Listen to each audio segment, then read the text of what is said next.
Estamos ao vivo para uma live mais do que especial com 3 pessoas que eu particularmente amo e que se amam entre si, que é a doutora Nathalie Banaskiewicz, a doutora Domitila e a doutora Denise Arantes e Domitila Miranda. E a gente vai falar sobre intervenções e orientações nas altas habilidades e superdotação. Tema quentíssimo, né? A Domi já pediu para participar. Aceitei. Tema quentíssimo, né? Tá todo mundo falando sobre isso, então acho que tem muitos mitos e verdades que a gente pode discutir aqui. Oi, Domi, maravilhosa. Você tá me ouvindo? Eu tô te ouvindo. Eu comecei essa live falando sobre amor. Amor, eu ouvi! Linda de viver. A Denise entrou, acenei para você. Dê, pede para participar.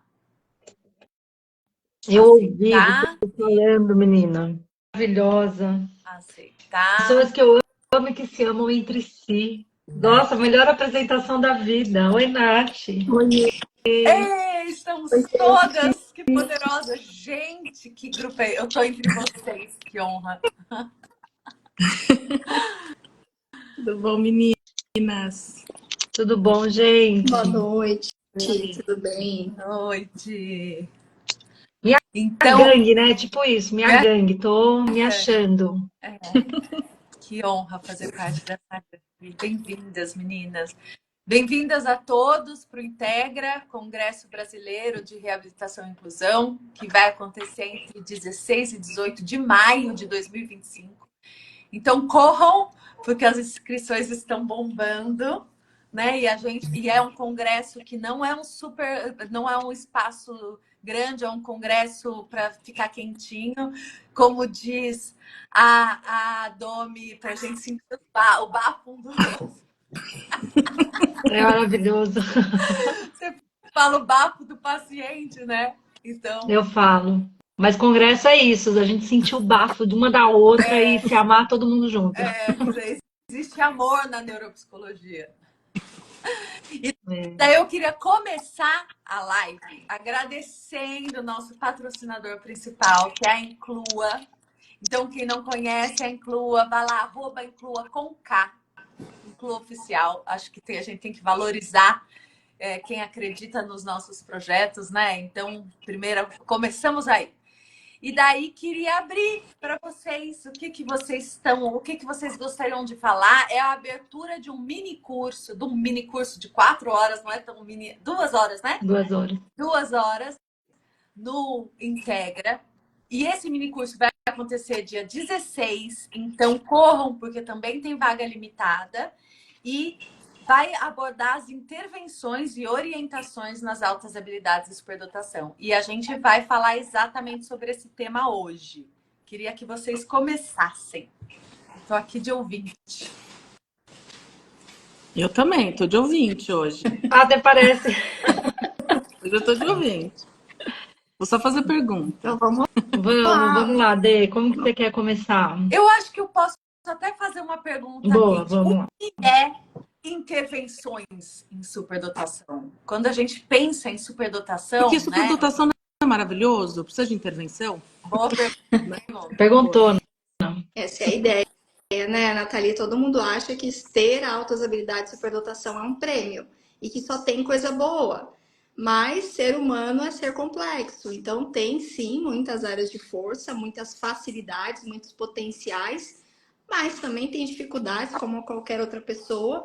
E muitas vezes por a gente não entender muito as áreas de força, né? E não imaginar que fragilidades também possam fazer parte desse perfil, a gente acaba não tendo a compreensão de que às vezes a gente precisa sim de intervenções, não só na clínica, né? Especialmente na psicoterapia, em todas as faixas etárias, crianças, adolescentes e adultos, Mas principalmente com crianças e adolescentes, talvez a maior área de intervenção seja na escola.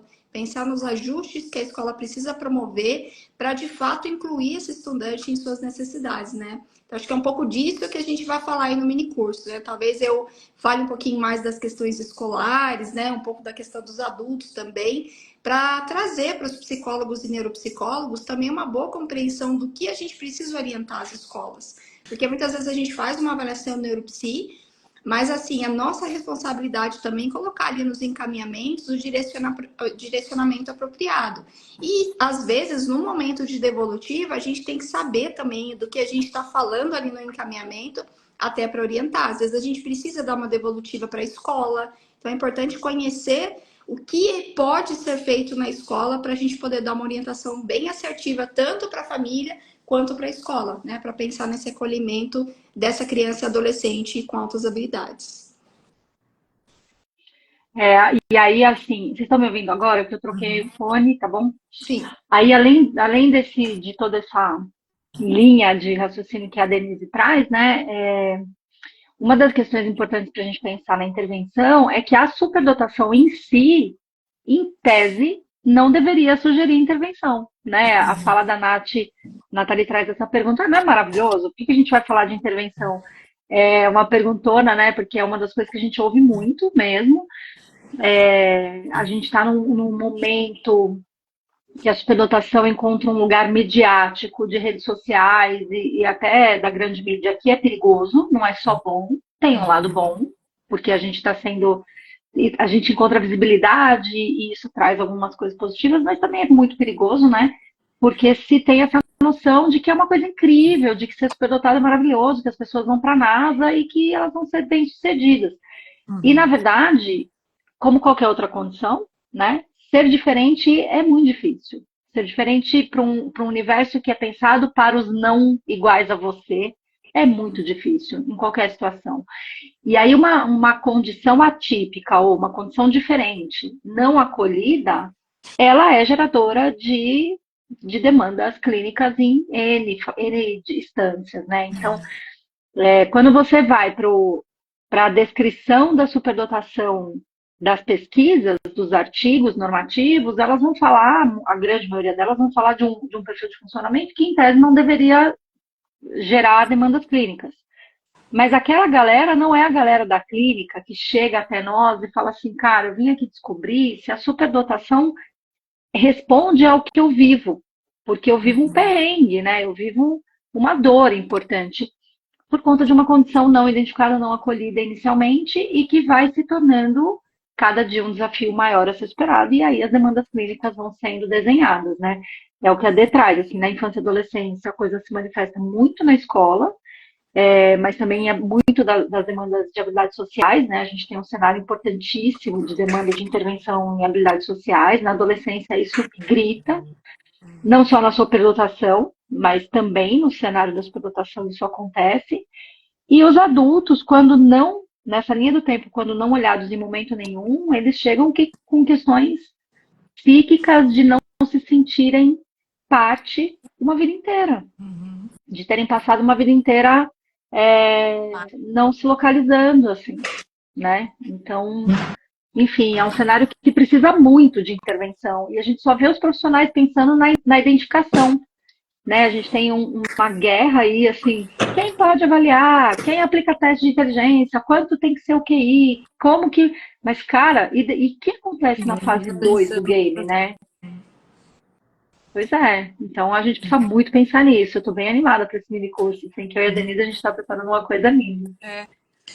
E daí uma. Não, só puxar esse mini curso, porque o que esse resumo de fala, né, é justamente o que a gente pensa para um mini curso. Ok, avaliamos vocês, né, os psicólogos, na verdade, nesse caso, avaliou, né, chegou-se a essa conclusão de que há essa condição de altas habilidades e agora o que essa criança, esse adulto, esse adolescente precisa, como intervir e como orientar, né, para que ele pertença à escola, ao trabalho. Diz, Nath. Eu fiquei pensando, né, para perguntar para as meninas, Eu não trabalho com intervenção, né? Então a pergunta é sincera mesmo, uma pergunta com dúvidas. Eu fico imaginando que talvez até tenha uma receita de bolo para intervenção, algumas coisas que podem ser feitas para qualquer alta habilidade, qualquer pessoa com alta habilidade, mas obviamente tem algumas coisas que são mais específicas, né? É essa linha, mais ou menos isso. Assim. Então tem orientações e intervenções que servem talvez para todo mundo, mas algumas coisas não servem para todo mundo e é mais individual. Eu acho que a gente pode pensar nessa perspectiva, né? Então, eu vou contar um pouco para vocês como é que é o meu pensamento aqui, né? Quando a gente faz o trabalho aqui no Núcleo Paulista de Atenção à Superdotação. Então, aqui a gente trabalha com avaliação e intervenção. E a gente trabalha em intervenção em 4 frentes, né? Em 3 frentes, na verdade, se a gente for parar para pensar. A frente da criança e do adolescente ou adulto, que é a questão da psicoterapia, né? Então, quando a gente pensa ali em criança, adolescente e adulto, uma possibilidade de intervenção é a psicoterapia para trabalhar especialmente o sofrimento psíquico que muitas vezes vem junto com a superdotação, ansiedade, burnout, depressão, né? Muitas vezes isso vem aí junto pela sensibilidade, pela intensidade, né? E as pesquisas mostram que o superdotado ele tem uma susceptibilidade maior a ser ansioso, por exemplo. Então a gente pensa nessa psicoterapia, então é uma frente direto com o indivíduo. A segunda frente de intervenção é com a família. Muitas vezes essa família precisa receber orientação parental, de desmistificar o que é a superdotação, compreender o que é esse funcionamento, é o que eu chamo de superdotação real. Né? Então, assim, esquecer um pouco essa superdotação da mídia e olhar para o perfil mesmo do próprio filho, né? Da própria filha. Porque a gente tem características que são comuns, mas a gente vai entender como aquelas características interagem naquela criança ou adolescente e que estão trazendo ali desafios. Então, os pais precisam ser muito acolhidos e orientados também. Já vi muitos pais dizerem aqui para mim, né? Eu queria que meu filho fosse normal, queria que meu filho não fosse diferente. Então, isso é um peso para as famílias também. Da mesma forma que as crianças muitas vezes têm dificuldade em se conectar com os pais muitas vezes se encontram solitários, porque se eles vão falar para outros pais que eles estão com dificuldade, que a criança tem altas habilidades, todo mundo vai olhar e falar assim, nossa, mas do que você está reclamando? Seu filho é um gênio. Sim. Então, os pais, eles ficam muito vulneráveis nesse processo também. Então, essa intervenção de orientação parental, ela é muito importante, né? Os pais, eles precisam ser coterapeutas no processo, se a gente pensa em psicoterapia, mas eles também, muitas vezes, inclusive, precisam de psicoterapia, porque eles acabam enxergando nos pais características que são próprias, e aí tem aquele movimento, às vezes, de uma superproteção, então a gente tem que trabalhar essa família também. Então, é uma intervenção fundamental que eu penso, né? E a terceira frente é com a escola, né? E aí pensando em enriquecimento curricular, em aceleração de estudos, o que essa escola precisa fazer para se tornar o mais inclusiva possível. E aí a quarta frente, né, que eu comentei que a gente faz aqui, são as atividades de enriquecimento com as crianças e adolescentes. Então, assim, o que é uma recomendação que eu sempre dou? Fechou um diagnóstico de altas habilidades e superdotação? Então, veja lá, essa família precisa de orientação? Precisa. Então, você sugere orientação parental. Essa criança precisa de terapia? Precisa, por algum tempo, com alguma frequência, por um motivo específico. Vamos incluir a terapia. A escola precisa manejar aí esse currículo, então vamos pensar no enriquecimento curricular. E aí a gente sugere ali como encaminhamentos. E eu sempre coloco como encaminhamento a possibilidade dessa criança ou adolescente conviver com pares superdotados, para elas também terem essa ambiência, né, de crianças que vão pensar um pouco parecido, que vão estar ali no mesmo ritmo. Então a gente também trabalha nessa perspectiva aqui dessa intervenção em oficinas de enriquecimento, que acontecem, né, ou individualmente ou em grupo, e que é muito importante, faz uma diferença gigante. Até pensando nessa questão de habilidades sociais que a Domi falou, né? Muitas vezes a gente consegue trabalhar habilidades sociais, funções executivas, também nessas atividades que não são psicoterapêuticas, né? De psicoterapia, mas que também são terapêuticas e que abordam as questões de uma forma mais indireta, com foco na construção de um projeto, focando no interesse, no desafio. Então, é um outro caminho que a gente pode construir também. Então, eu penso que são essas 4 frentes, assim, que a gente tem que trabalhar em termos de orientação. E aí, claro, né, vamos entender cada perfil para a gente poder dar esse segundo passo, direcionando mais para as necessidades específicas daquele indivíduo que procura. E para os adultos, a linha é muito parecida, né? A psicoterapia e às vezes um enriquecimento, ou seja, estar fazendo um curso numa área que ele tem interesse, estar convivendo com grupos de superdotados também, que a gente também tem essa possibilidade. Então é um caminho assim muito parecido. Às vezes a gente precisa fazer a orientação com o parceiro ou a parceira, né, de trabalhar essa questão da superdotação também para que haja o entendimento, que às vezes isso gera conflito ali entre o casal. Então, às vezes, trabalhar com o parceiro ou a parceira também pode ser interessante, uma psicoterapia de casal, por exemplo, né? Pode ser algo interessante para o adulto superdotado. É um pouco da linha de raciocínio que eu sigo aqui, né? Então, assim, no curso eu vou tentar trazer muito os elementos da minha experiência na área, mas também a prática que eu tenho tido aqui nos últimos anos, né? Até para mostrar resultados também que foram de sucesso, né? A gente tem que trabalhar com casos de sucesso também, até para inspirar os outros profissionais que vêm, para a gente poder ampliar mais essa rede de suporte, porque uma das coisas que a gente tem muita dificuldade no nosso país é de encontrar profissionais que trabalham com intervenção nas altas habilidades de superdotação. São poucos, né? A maioria fica ali no âmbito da avaliação mesmo. E assim, meninas, pegando o gancho da D, eu gosto muito da sua pergunta, Nath, porque eu te vi essa semana, né? Você postou um vídeo esses dias falando isso. Quem trabalha com avaliação tem que ter uma noção mínima de. Você não falou nem isso, você falou tem que entender de intervenção, porque senão a gente não sabe encaminhar, né? E é isso, eu tinha falado um pouco isso no Neuropsi, né? Eu vi o seu vídeo lindo falando disso, que é isso. As pessoas têm muito essa visão, né? Eu trabalho com avaliação, então eu não preciso entender de intervenção. Isso é um mito, assim, a gente precisa entender um pouco. E ainda assim, eu atendo crianças, então eu não preciso dar conta de intervenção de adultos. E não, gente, se você atende criança e adolescente, um dos seus principais focos da intervenção é adulto, porque você tem que dar conta da orientação parental, né? E a orientação parental, isso em qualquer lugar, não só na superdotação, mas a orientação parental, ela traz a dor daqueles pais, das marcas que os tornam pai e mãe, por exemplo, né? E aí, por que eu estou falando disso? Isso, quando a Denise falou da orientação parental, eu penso muito assim, os pais precisam normalizar a chegada da superdotação em casa. Então, acabou a avaliação, sua criança é uma criança superdotada. E aí, de um modo geral, isso acontece com muitos dos diagnósticos. As famílias ficam olhando para um diagnóstico antes de normalizar o filho de novo, antes de voltar e ver aquela criança com todas as essências dela, com todas as demandas dela, né?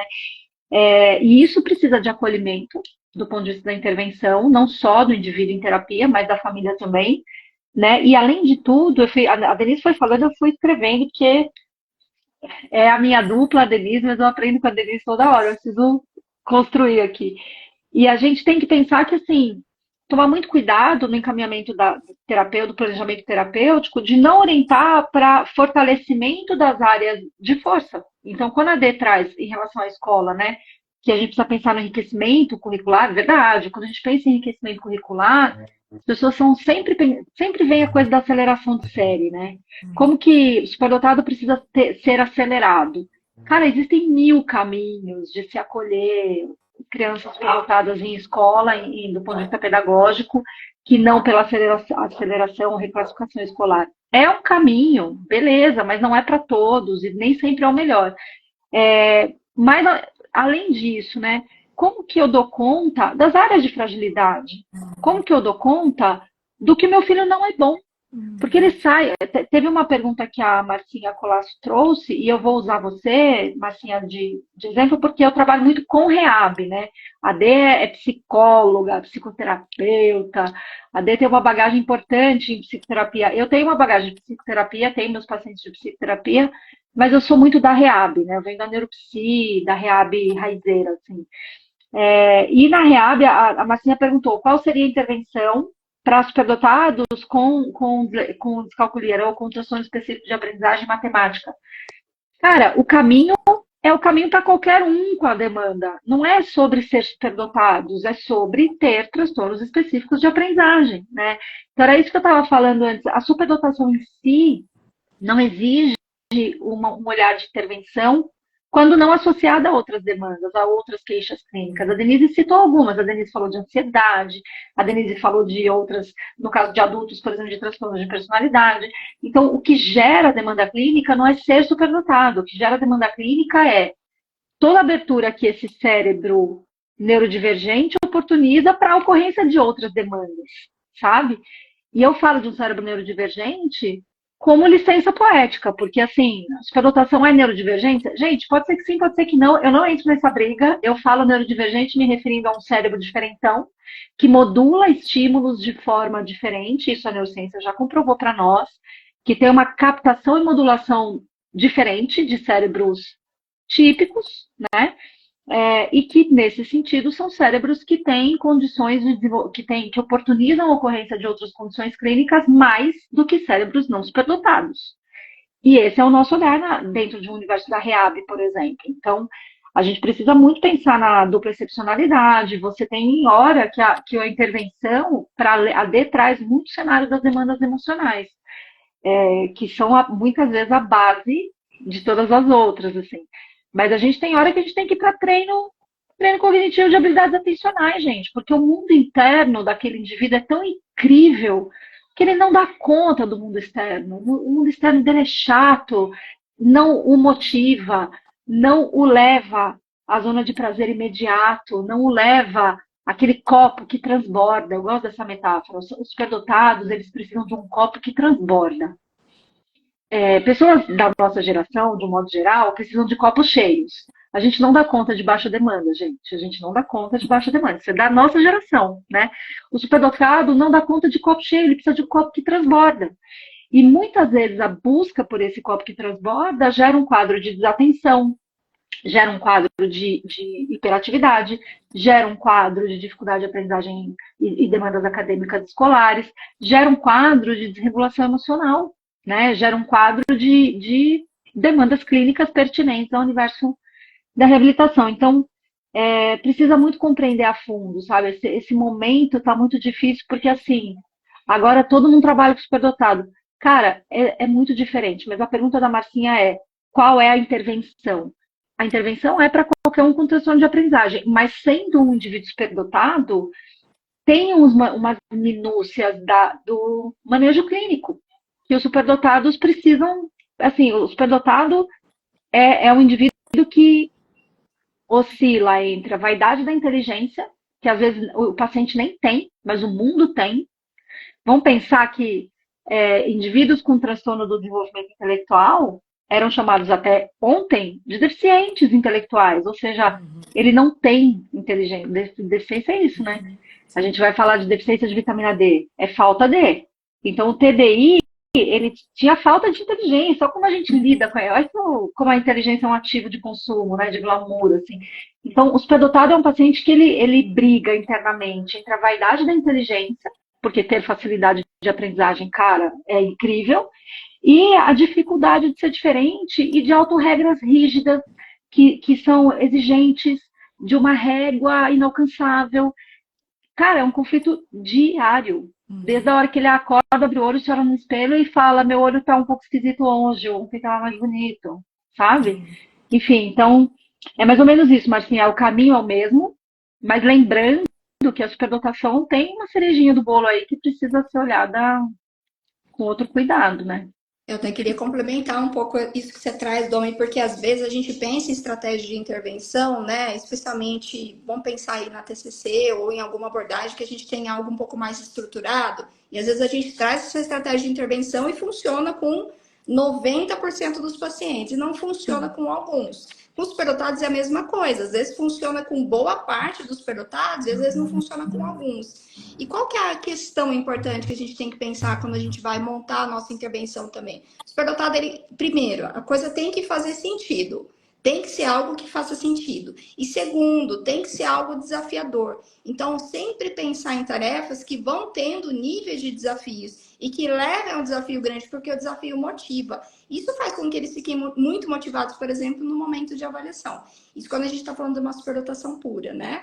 Quando a gente tem uma superdotação associada com uma outra condição, e a Domi trouxe essa reflexão, e acho que é muito importante a gente frisar isso, Porque às vezes, como a superdotação ela tem um glamour, né, como se fosse uma explicação para o funcionamento, e nem sempre ela explica todo o funcionamento, mas às vezes as pessoas tendem a olhar só para a superdotação e esquecer o resto, né? E colocar na conta da superdotação coisas que não são, ou simplesmente ignorar as outras coisas e falar, não, eu vou focar só na potência, só na área de força e esquecer as fragilidades.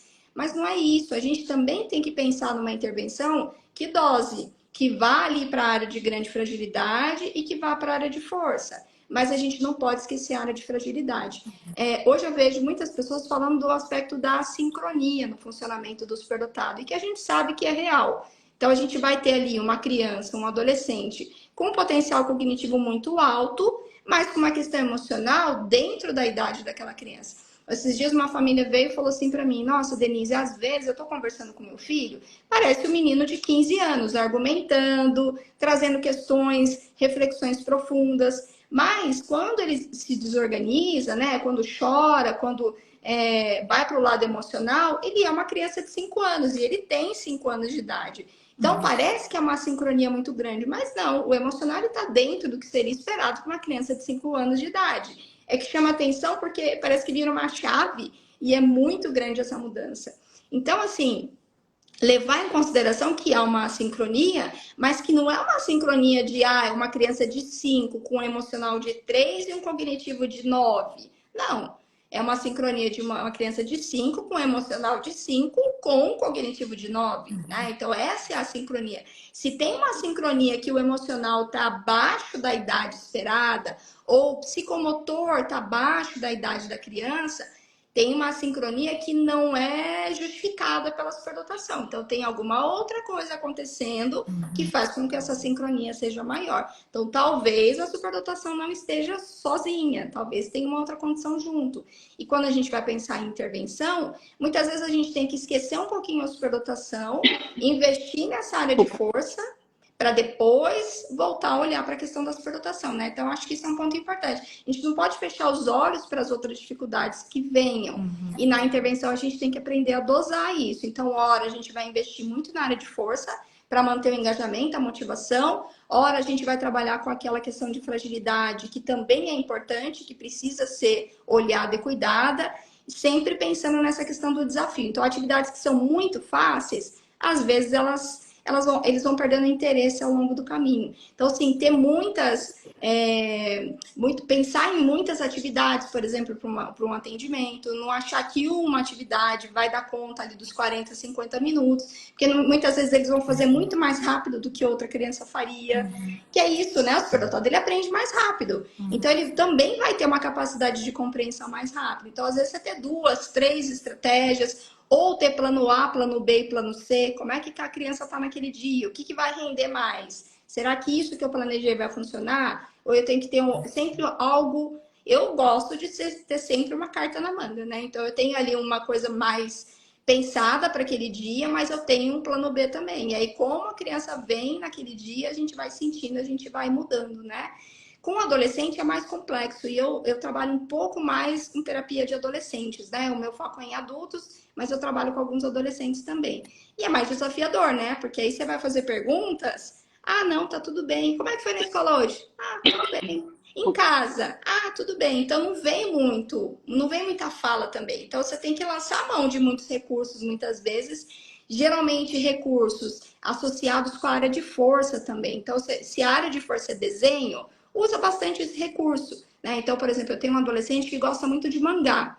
E aí, quando eu preciso trabalhar questões mais específicas com ele, eu trago mangás. Eu escolho alguns mangás que falam de temas que eu gostaria de trabalhar com ele. Ou a gente cria juntos aqui histórias de mangá. Então, engajar também com a área de interesse acaba sendo muito benéfico durante o processo terapêutico, né? Acho que esse é uma dica importante que a gente precisa levar para o nosso trabalho de intervenção, né? Eu acho que é Vanessa. Vaneuropsi. A Ela Vanessa, é a Vanessa. É a Vanessa. Não, não Ela fui eu. perguntou como trabalhar com uma criança de 10 anos com altas habilidades, cuja área de força é o esporte e a fragilidade é o estudo. Então, sob verdadeira repulsa, estudar, mas quando pega, faz. Eu não sei se aqui é o caso do underachiever, né? Se vocês quiserem falar um pouquinho. Acho que a D poderia falar melhor, assim. Só quero contar de onde veio a piada interna que eu e a Denise Ah, fizemos agora, porque que eu não é, entendi. a, é a Valesca. A Valesca trabalha com a Denise. A Valesca é uma velha conhecida minha da D de muito tempo. E eu fiz um sorteio pelo Instituto CBN e a Valesca ganhou. E eu chamei ela de Vanessa na divulgação do resultado. Ah, é porque E é agora você. Vaneuro, epsi. É, e Ah, é agora você neuro, completou não a de neuro. piada, Nath. Sem querer, você entrou para quinta vez. Foi isso que aconteceu. Mas Pronto. vamos lá, Dê. Muito bom. Ó, essa é uma questão importante, né? Porque também há um mito de que o superdotado vai ser o aluno brilhante na sala de aula. E às vezes não. Às vezes vai ser uma criança que vai utilizar como estratégia de enfrentamento ir mal na escola. Isso é estratégia de enfrentamento, né?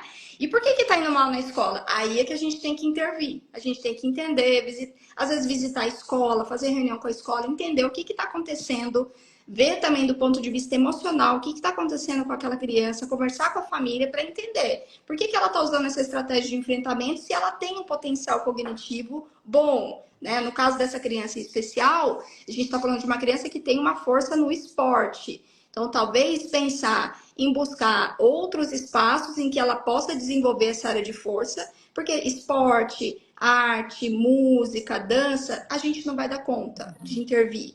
E a escola também não vai dar conta de intervir. Então, a gente tem que lançar a mão de um profissional especializado. Então, uma escolinha que trabalha a questão do esporte. Essa criança precisa fazer algo a mais. E a gente olhar do ponto de vista psicológico, né? O que está acontecendo e se tem alguma intervenção que a gente precisa fazer. Né? Então, esse é um ponto. Mas quando a gente lida com o underachievement, que é aquele que teoricamente também tem um potencial cognitivo grande e ele não está rendendo de acordo com o potencial, a gente precisa fazer esse rastreio para entender. E aí fazer as intervenções. Porque pode ser que esteja acontecendo alguma coisa no ambiente, e acho que isso é importante da gente pensar, né? A superdotação, ela tem um componente genético, a gente nasce com uma predisposição, mas o componente ambiental, ele é fundamental. Então, sempre que você está fazendo uma avaliação e que você olha na escola, por exemplo, o desempenho ele não é compatível com o potencial que a gente está vendo na avaliação, a gente tem que entender o que está acontecendo. Alguma coisa está atrapalhando esse potencial de se tornar expresso. E aí a gente tem que pensar quais são as intervenções. É com a escola que a gente tem que fazer um manejo? Vamos fazer um manejo com a escola. E aí, às vezes, a gente precisa contar, por exemplo, com a parceria de um psicopedagogo. Então, aqui no núcleo, eu tenho uma psicopedagoga que me ajuda com as intervenções com a escola. Para olhar currículo, para pensar onde é que dá para fazer o ajuste. Até a neuropsia Alessandra falou, né? Que a escola, às vezes, tem dificuldade em fazer essa adaptação. E nós, psicólogos, a gente tem uma limitação. A gente sabe até um determinado ponto. Dali para frente, tem que ter um psicopedagogo ou um pedagogo para nos apoiar. Então, ter esse profissional com esse olhar e que vai olhar junto com a escola e falar, olha, escola, o seu currículo é esse, aqui dá para a gente enxugar. Né? Quando a gente pensa de adaptação para quem tem a deficiência, a dificuldade, a gente enxuga para menos. Para o superdotado, a gente também vai enxugar para menos para poder incluir coisas novas, coisas mais interessantes e mais desafiadoras. Então, fazer esse manejo com a escola, com o psicopedagogo, também é muito importante. E aí a gente vai olhar se essa intervenção foi suficiente, se ele conseguiu ter uma performance mais compatível com o potencial. Se não, será que tem uma questão emocional acontecendo? Né? Então, às vezes a criança nem precisa de terapia. A verdade é essa. Às vezes, você trabalhando lá, área de força, ele vai ganhar um autoconceito melhor, né? Ele vai se conhecer melhor, ele vai se entender melhor, ele vai acreditar mais no potencial dele. Como a Domi falou, o perfeccionismo é uma característica bem marcante, uma autocobrança sempre muito grande, uma síndrome do impostor, uma sensação de que eu nunca vou dar conta. Então, se eu começo a ter a minha área de força também vista, reconhecida e valorizada, eu ganho no meu autoconceito, na minha autoestima. E aí, às vezes, eu não preciso de terapia. Então é importante avaliar, será que está precisando de terapia mesmo? Ou só fazer alguma coisa fora, mais direcionada para a área de interesse? Né? São perguntas que a gente precisa fazer ao longo do processo de intervenção para poder direcionar melhor. Perfeito. Teve uma. Quer ler alguma pergunta? Pode falar, Dona. Mas Mônica, pode Não, interromper, a hora que você quiser. pode falar, pode falar. Eu acho que eu se eu falar errado, eu acho que é a Mari, né, Mari, da Mãe na Escola. Eu não sei se estou falando seu nome certo, me perdoa, porque realmente minha questão com o nome é difícil. Mas tem, né, o Mãe na Escola 22, né, é uma pessoa que é da área, né, que trabalha, que já está ativa aí um tempão também com a militância praticamente da superdotação de um trabalho de qualidade, isso é a Mari mesmo. A Mari falou assim, quando se tem dupla excepcionalidade, o transtorno é potencializado, né? Então, eu não sei, Mari. Eu não sou segura disso, sabia? Sabe o que acontece? Quando a gente tem a dupla excepcionalidade, primeiro acho que eu vou dizer o que é. Até a Larissa Dias falou, nossa, que importante alguém falando de dupla excepcionalidade, de demandas emocionais, ninguém fala disso. É muito preocupante. A gente tem mesmo galera que fala de superdotado, alecrim dourado, que não tem que fazer lição de casa, porque ele fica entediado, coitadinho, ele não pode ficar. Todo mundo pode ficar entediado, menos o superdotado. Não, gente, vida real, né? A gente, enfim. Então, a gente tem que falar de dupla excepcionalidade ou de demandas socioemocionais, porque elas são o que fazem a gente se reunir para pensar na intervenção aqui, porque senão a gente não precisava nem estar aqui.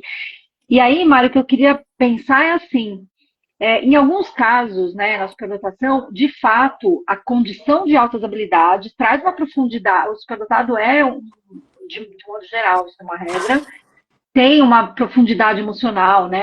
Dores existenciais, uma coisa de intensidade importante. Então, é possível que algumas manifestações clínicas sejam intensificadas nesse sentido. Mas o que eu mais vejo na clínica é o contrário. A gente tem muito o quadro que a superdotação, ela mascara a dupla condição, ela mascara as outras condições associadas. Então, quando a gente chama de dupla excepcionalidade, nós estamos falando de condições clínicas associadas à condição de superdotação. TEA, superdotação, transtorno de aprendizagem, superdotação, transtorno de humor, superdotação, né, TDAH, superdotação. Então, o que rola muito é que os superdotados, eles mascaram muito a segunda condição associada. Por quê? Porque eles têm uma eficiência intelectual, um nível de raciocínio, de habilidades socioemocionais, muitas vezes, não é uma regra, mas muitas vezes tem, que ele vai driblando toda a demanda que a segunda condição sugere. E aí, o que a gente vê? Que uma hora esse cérebro não dá conta. Então, no aumento de demanda, o TDAH aparece. No aumento de demanda, o TEA aparece. Não, mas por que é TEA? Mas se você fizer uma anamnese clássica para TEA, você vai ver que na infância não havia manifestações clínicas da condição. E aí você fala, não é transtorno do neurodesenvolvimento, porque não tem queixa da infância. Mas muitas vezes nessa infância, as demandas de um TEA, por exemplo, nível 1 de suporte, eram mascaradas pela superdotação. Então, nem sempre a condição, a superdotação potencializa a manifestação da dupla excepcionalidade. Pelo contrário. E aí, do ponto de vista da intervenção, e aí eu volto lá para o meu lugarzinho da reabilitação neuropsicológica, é muito difícil, porque você está frente a um superdotado, pensa nos profissionais de intervenção, e aí, de repente, você tem um superdotado que ele tem uma demanda importante de cognição social, vamos pensar assim, ele tem uma dificuldade de relacionamento importante, né? E a gente atribui isso à superdotação o tempo todo. E quando você vai passar um pente fino, nas queixas clínicas, você vai ver que ele é um paciente com TDAH, com dificuldade de leitura de indícios sociais, porque o rastreamento atencional dele é falho. Mas, cara, por que eu não olho para isso? Porque ele é superdotado, eu nem acho que essa fragilidade vai acontecer de modo tão objetivo, né? E vai acontecer. Então, é muito importante pensar que também a condição de intervenção, ela é interdisciplinar, ela tem que ser interdisciplinar. Quando a gente pega uma superdotação acadêmica, por exemplo, que você tem ali uma psicopedagoga envolvida com enriquecimento curricular, a criança que a Denise define aí, que é às vezes um paciente que não precisa de terapia, e eles existem, né? Você vai ver que vai chegar uma hora que você precisa de outros profissionais, porque de repente o superdotado ele tem um transtorno de linguagem. Imagina um superdotado com transtorno de desenvolvimento da linguagem. Isso existe. E aí o contrário é real. O TDL, ou o transtorno de desenvolvimento da linguagem, ele vai mascarar a superdotação, porque eu olho para o indivíduo com aquelas demandas e falo, cara, jamais essa pessoa é superdotada. Olha o jeito que essa linguagem é organizada, né? Então, enfim, é isso, eu queria falar de interdisciplinaridade e de um refinamento de planejamento terapêutico que considere que a manifestação subclínica de demandas neuropsicológicas. E elas são assim, elas vão, sabe, goteira, né? A goteirinha que tá ali no telhado? Do nada isso vira uma infiltração, cara. Você tem que trocar todo o azulejo do banheiro, sabe assim? E é assim, é subclínico a manifestação mesmo. E uma hora ela vira uma condição que torna o indivíduo disfuncional, né? A gente tem muito de superdotado disfuncional e é muito difícil você pensar que você está falando de superdotação, que é uma condição atrelada à inteligência, e aí você tem um quadro de superdotação e um quadro de disfuncionalidade simultaneamente. Mas como que eu tenho inteligência e disfuncionalidade ao mesmo tempo? Cara, na dupla excepcionalidade isso pode acontecer. E aí a intervenção é um desafio, assim, é muito maior. E aí eu volto para a pergunta da Nath. Tem um parte que é uma estrutura, né, mais receita do bolo, porque para muitas intervenções a gente tem, né? Mas num cenário como esse, cada indivíduo é um e cada sessão é uma. Você planeja, a Denise falou de plano B, você planeja a sessão e a pessoa vira para você e fala assim, hoje eu tive uma experiência dessa recente. Minha paciente entrou no consultório e falou assim, eu tenho um problema, eu tô com um problema horrível, porque eu conheci um menino, ela é uma adolescente, ela falou, eu conheci um menino e achei ele muito bonito. E agora eu não consigo dormir, porque isso pra mim é traição e eu tô traindo meu namorado, porque eu achei um outro menino muito bonito. Eu falei, não, amor, calma, vamos colocar as coisas no lugar. E o meu plano terapêutico era outro, completamente diferente, né? E essa é uma menina que tem associado um transtorno de ansiedade. O gatilho de ansiedade dela é essa autorregra, essa questão que a gente relaciona com a superdotação. Então, é, é bem complexo. Assim, na dupla excepcionalidade, as coisas ficam bastante diferentes. E antes só de eu passar a palavra para vocês, eu quero só dar um acolhimento aqui para o Rogério Lima, que Ah, eu falou ia aí, falar ó. dele, é. Ah, então pode falar, Nath, eu queria falar dele, porque Não, eu ele ia falou, falar para né? vocês comentarem, né? Que eu acho que não é bem assim, não tem mais o que fazer. Eu acho que tem, né? De Ele repente foi comentar. acolhido, né? A Isa Sena acolheu nessa linha, assim. Então vamos lá, o Rogério Lima falou assim, ó, desculpa. Imagina descobrir tarde que você é superdotado e identificar muitas falhas do seu passado e muitos insucessos profissionais que são muito explicados pela condição não identificada da superdotação, né? E aí acho que é isso. Eu queria ouvir vocês também, mas a Isa Sena já foi lá e falou, veja bem, vamos daqui para frente, né? Mas aí eu queria ouvir a Denise, porque a Denise é a diva da terapia dos adultos. Eu só vou comentar que eu não tô conseguindo ver os comentários por algum motivo aqui, então vocês me falem aí. Eu Tá parei ali bom. em um comentário e não consigo mais achar os outros. Mas assim, nunca é tarde para a gente descobrir o nosso potencial, acho que isso é uma coisa importante. E aí eu vou contar uma experiência para você, Rogério. Uma vez eu fui dar uma palestra para professores do município de São Paulo, que fazia parte de um curso de formação em altas habilidades. E aí no final da minha aula eu estava falando de características de superdotação para professores. E no final da minha aula, um professor levantou a mão e pediu para fazer um depoimento. E aí ele contou que ele tinha 54 anos de idade e ele tinha descoberto o talento para música muito recentemente. Então ele estava na igreja dele, ele sempre gostou muito de música, mas ele nunca teve oportunidade. É a questão do ambiente, né? A oportunidade, quando encontra o potencial, algo extraordinário acontece. Mas ele não tinha tido essa oportunidade ainda. E aí um dia ele estava na igreja dele, no final do culto, ele foi próximo do piano porque tinha lá um coral, e aí ele foi próximo do piano e começou a dedilhar o piano. Ele estava muito curioso para conhecer o piano. E aí ele ficou dedilhando o piano, e aí o maestro lá, a pessoa responsável pela banda, falou para ele, falou assim, nossa, você já tocou? Ele falou, não, nunca toquei, primeira vez. Ele, eu acho que você leva jeito, você não quer vir ensaiar com a gente? Aí ele falou assim, eu vou. E aí ele começou a ensaiar com a banda. E aí ele começou a chorar, emocionado, contando que depois de 6 meses ele estava tocando, lendo partitura como se ele tivesse feito aquilo a vida inteira.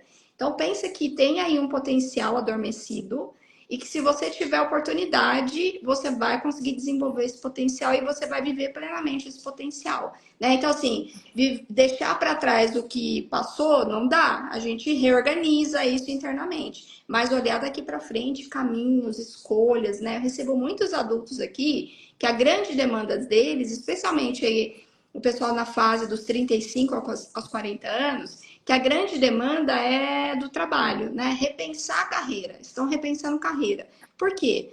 Uma das características da superdotação, e aí eu tô falando dos adultos mais especificamente, é um perfil de autossacrifício, né? Então eu trabalho com terapia do esquema e um dos perfis muito presentes é o do autossacrifício. O que esse perfil faz muito com essa pessoa? Faz com que ela sempre tome decisões tentando agradar os outros. Então, assim, eu escolho a minha profissão porque eu quero agradar os meus pais, ou porque tem uma pessoa muito importante na minha vida que trabalha naquela área, eu me inspiro naquela pessoa e eu quero fazer aquilo. Então, faz uma decisão de carreira, muitas vezes, que não está alinhada com o interesse pessoal. Especialmente se o interesse pessoal for na área de arte. Isso não é valorizado socialmente na nossa cultura, né? Na nossa cultura, o que se valoriza é o especialista e aquela pessoa que vai escolher uma profissão para ganhar dinheiro. É o que se espera do superdotado. Ah, não, vai fazer engenharia, medicina, né? Então vamos olhar para aquelas profissões que, entre aspas, são mais valorizadas socialmente, e muitas vezes essas pessoas acabam fazendo essas escolhas por esses motivos, que não são os motivos do meu interesse, da minha paixão. E aí vai chegando lá nos 35, 40 anos, geralmente alcançaram sucesso profissional, mas estão profundamente infelizes. E aí vem as ansiedades, a depressão, burnout, e aí vem para a terapia e falam, bom, agora eu preciso olhar para mim, né? Eu preciso entender do que eu gosto, o que faz sentido para mim, para eu poder fazer esse redirecionamento de carreira. O que eles fazem? Primeiro buscam uma avaliação para poder entender esse perfil, até explicar muito desse funcionamento, e depois vem para a terapia para trabalhar esses aspectos, né? E olhar para novas perspectivas. Então, assim, você está numa fase de virada importante, receber essa informação, esse diagnóstico, viver o luto disso, né? Então, no último livro que eu fiz, que eu escrevi, um dos capítulos, né? Um capítulo que eu falo ali, o introdutório do livro, fala muito dessa fase do luto que a gente vive quando a gente descobre esse diagnóstico, que, querendo ou não, é um rompimento do pensamento de quem eu era, porque agora eu olho para mim numa perspectiva diferente. Então, tem todo um processo de tristeza, né? Que é a fase de depressão, a barganha, a fase da raiva, tudo isso acontece até você chegar ao momento dessa aceitação. E aí, quando você chega nesse momento dessa aceitação, você fala, bom, agora o que eu vou fazer com isso daqui para frente? Então, essa virada é importante. Faz parte do processo também achar que não vai acontecer mais nada, que não vai ser possível mais nada. Mas se você conseguir uma boa orientação, né, um bom acompanhamento, você vai conseguir encontrar novas possibilidades, novos caminhos aí, né? Tem muita coisa para acontecer pela frente. A Cora Coralina começou a publicar os livros dela lá aos 70 anos, porque o marido, né, enfim, a sociedade, o ambiente não permitiam. Então ela foi guardando, guardando, guardando, até que ela teve a oportunidade e ela começou a publicar os livros. E a gente tem vários exemplos, né, de pessoas que se tornaram, que mostraram o brilho depois dos 40, depois dos 50 anos, e que se tornaram realmente referências naquilo que fazem, né? Então nunca é tarde, pensa nisso. Nossa, que maravilhoso esse depoimento. É A Denise lindo, né? é Nossa, maravilhosa, né? A Denise é diva maravilhosa. E, gente, o autoconhecimento é libertador. O autoconhecimento é poderosíssimo. Então, agora você sabe. Nossa, que bacana. O que a gente vai fazer com isso, né? Enfim. O que mais, meninas? Eu achei muito mágico, eu que sou da linguagem, né? Sou fonoaudióloga, então trabalho com reabilitação. Eu achei mágico essa ideia de que, meu Deus, há um talento gigante em linguagem musical que você vai aprender e vai ficar fluente numa outra língua, né? Que é a língua das partituras, depois dos 40 em 6 meses. Parece. Imagina. E aí, esse é um fermento que está ali dentro, né, Mônica? Sabe aquele fermento que fica ali, e aí você coloca um açúcar e ele potencializa, ou coloca uma outra coisa e ele potencializa? É um pouco isso. Esse fermento, ele está ali internamente, né? Às vezes os pais ficam muito angustiados e dizem assim, não, eu preciso encher minha agenda do meu filho de coisas, porque ele vai perder esse potencial. Não perde, gente, né? Não perde. Claro que a gente tem muito mais facilidade quando a gente é criança e adolescente, mas o potencial está ali. E essa velocidade para o aprendizado, ela também está ali. Então, o adulto, ele também vai aprender numa velocidade diferente. Quantas e quantas pessoas vocês conhecem que preferem fazer cursos online porque assistem a aula na velocidade 2, que é a velocidade que ela acha mais fácil, porque está mais rápido, fazendo esteira na academia e está lá assistindo uma aula, e é assim que vai aprender. Né? Então, essa velocidade para o aprendizado, ela está presente nessa pessoa para a vida inteira. Vai ler um livro e vai aprender muito mais rapidamente. Né? Precisa preparar uma aula, você vai ter muito mais facilidade de absorver o conteúdo, em pensar estratégias. Né? Então, tem ali também uma criatividade presente, né? Uma capacidade de resolução de problemas, de absorver as informações, essa velocidade para o aprendizado, ela é muito diferenciada. E ela está com a gente a vida inteira. Você pega, assim, grandes referências da área da superdotação, Renzulli, por exemplo, a Zenita, estão com mais de 80 anos, né? A Zenita publicou até pouco tempo atrás, né? Hoje ela já não está mais ativa, mas ela esteve ativa depois dos 80. Então, são pessoas também longevas, né? Isso as pesquisas mostram. O superdotado tende a ter longevidade porque ele vai cuidar, ele vai se preocupar com a qualidade de vida ao longo do processo, quando ele se der conta também que o ritmo louco pode adoecer mais rápido. Né? Então... E aí, só pegando esse gancho e a fala da Mônica, o superdotado ele pode ser longevo, mas ele pode perder a vida aos 27 anos, quando ele tem um nível de intensidade emocional que ele não consegue seguir. E aí eu tô falando de 27 anos porque é o clássico de muitos dos famosos da música, né? Eu tô falando de Amy Winehouse, eu tô falando do Jim Morrison, né? Tem uma coisa sobre os 27 anos. Ele corta a orelha, gente, sabe? Então, enfim, é isso. Ele é muito importante. Tem uma coisa que eu queria falar também, pensando na intervenção, que eu acho que a gente falou bastante da criança na escola, questão acadêmica. Tem um momento que a criança. Pensa essa potência toda que a Denise estava contando, desse cérebro que tem essa forma de modular e aprender e etc., essa intensidade, convivendo com outros cérebros que não têm e não acompanham esse movimento. E aí, na infância, é muito difícil, porque desde pequeno as crianças perdem o interesse no outro. Os dois lados, né, Dona? Eu fico imaginando. Os dois lados, Nath. São crianças que sofrem bullying, que são excluídas, porque os pares não têm como fala, identificação com ele. Então, ele quer falar aos 5 anos de idade da ditadura da Coreia do Norte. E os moleques querem fazer o dinossauro de massinha, entendeu? Então, é tipo isso mesmo. E, ao mesmo tempo, muitas dessas crianças buscam parecer igual. E aí, isso é uma coisa muito importante, cara. Eu tenho uma experiência... que gostam, finge que tem interesse. Isso. Né? Pra pertencer ao grupo, né? Exato. E, cara, isso é muito triste. É muito triste. A gente que é mulher, nós 4 que somos mulheres, estamos hoje sendo formadas para sermos quem a gente quer, para usar a roupa que você quer, o corpo é seu, a vida é sua, faça o que quiser. Então, a nossa geração foi muito maltratada pela gente ser mulher. Aí a gente vem com esse empoderamento, com essa discussão linda, maravilhosa, e aí eu, Domitila, psicóloga, olho para uma criança, por exemplo, de 5 anos, 6, não, na época foi de 5, uma experiência pessoal, que eu falava para ela assim, mas por que você ficou perguntando? Era assim, eles estavam aprendendo números cardinais. E aí os amiguinhos de primeiro ano, né, de Fundo 1, eles iam na lousa para ler o calendário, para decorar, segunda, terceira, quarta, eles usavam isso de estratégia. E essa criança sabia números cardinais, cara, há muito tempo. E ela ia e fazia igual. E aí a professora contou isso para mim e eu perguntei para ela, por que você vai lá e faz? E ela falou, porque quando eu faço isso, eu pareço igual a eles. Cara, era uma criança de 5 anos. Pensa nós, todos vocês que estão assistindo, nós 4 aqui, o esforço que nós tivemos muitas vezes de se diminuir para caber, sabe? E durante uma vida inteira, a gente foi sendo empoderada e formada para dizer assim, querida, não se diminua para caber. Se você não cabe, você vai embora. Não se diminua para caber. E as crianças superdotadas e adultos, muitas vezes superdotados, têm que se diminuir para caber o tempo todo, porque eles não cabem. Eles não cabem, assim. E isso é foco de intervenção o tempo inteiro. Tanto de questões de cognição social, quanto de habilidades socioemocionais, né? Eu sei que a gente já deve estar para terminar, mas essa semana eu tive o privilégio, né, a honra e a ousadia de participar de uma reunião de equipe da Denise Breiro, do núcleo, né, do NPAS, do Núcleo Paulista de Atenção à Superdotação.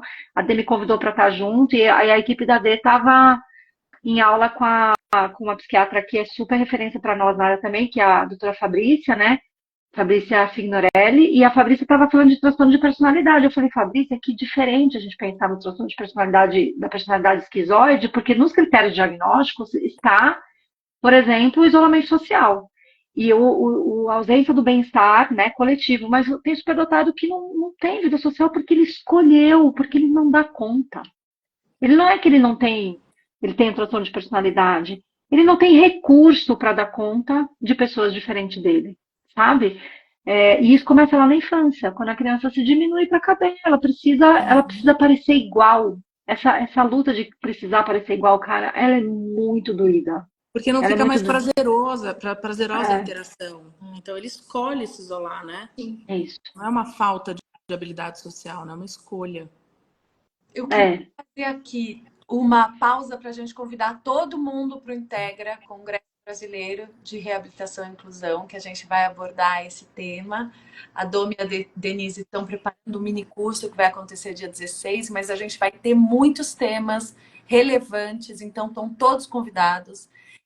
É pensado para profissionais da saúde e da educação, mas quem está aí nesse papel de pai, de educador, de pessoa com superdotação, também está convidado a participar do evento. Então, o link de inscrição está na bio. E mais uma vez eu agradeço a Inclua, nosso patrocinador, e depois, se tiver tempo, todos os apoiadores, que depois eu vou subir para o site, para o Instagram, para a gente dar valor também para quem apoia o evento. E é muito legal falar que o nosso mini curso também é para todos, né, Mônica? Porque, assim, tanto eu quanto a Doma, a gente tem experiência de equipe multi, né?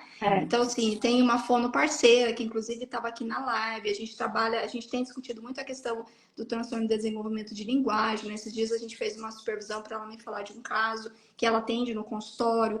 Então, assim, a gente tem interface com fono, com terapeuta ocupacional, com psicopedagogo, com pedagogo, com arte terapeuta, né? Então, qualquer profissional que queira saber mais sobre altas habilidades de superdotação pode vir tranquilo para o nosso mini curso. Não é focado só em psicólogo nem neuropsicólogo, né? Muito bom, bem lembrado. A avaliação, ela é muito... Isso é uma pergunta verdadeira, tá? A avaliação, ela é muito neuropsicológica, de base psicológica e psicopedagogos, né? Essa é a principal conduta numa avaliação de uma pessoa Para identificação.